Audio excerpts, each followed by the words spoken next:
আজকে রাধারানীর অভিষেক, যেরকম জন্মাষ্টমীতে কৃষ্ণের অভিষেক হয় সেরকম রাধাষ্টমীতে রাধারানীর অভিষেক হয়। অভিষেক পরে অনেক পুষ্পাঞ্জলি দেওয়া হয়, প্রথমে কেক কাটা হয়। আজকে আমাদের কেকটা অর্পণ করেছেন বিশ্বজিৎ মহাশয়, চেয়ারম্যান আমাদের ওল্ড আগরতলা টাউন। আর ওনার কেক আজকে সবাইকে বিতরণ করা হবে, তাই সবাই অনেক আশীর্বাদ করুন যে ভবিষ্যতে ওনার পরিবার সবাই সুখে থাকুক আর কল্যাণ করুন।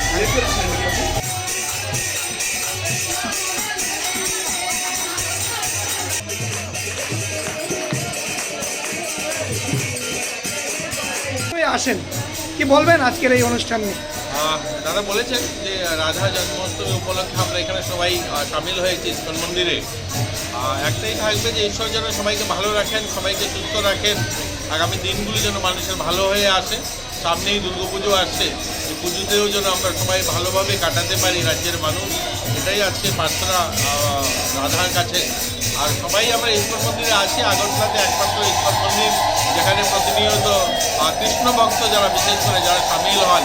তো একটাই প্রার্থনা, আপনারাও ভালো থাকবেন, আপনাদের পরিবারের লোকও ভালো থাকুক, সবাই যেন ভালো থাকেন।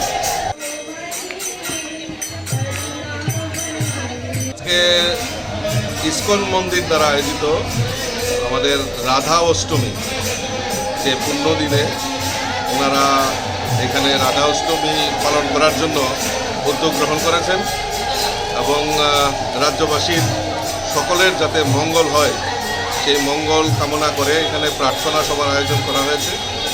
আমি সকলকে আন্তরিকভাবে অভিনন্দন জানাচ্ছি, আর বিশেষ করে এই ইস্কন মন্দিরের সঙ্গে যারা জড়িত সমস্ত ভক্তদেরকে আমি আন্তরিকভাবে শুভেচ্ছা এবং অভিনন্দন জানাচ্ছি এই রাধা অষ্টমীর শুভ প্রার্থনা।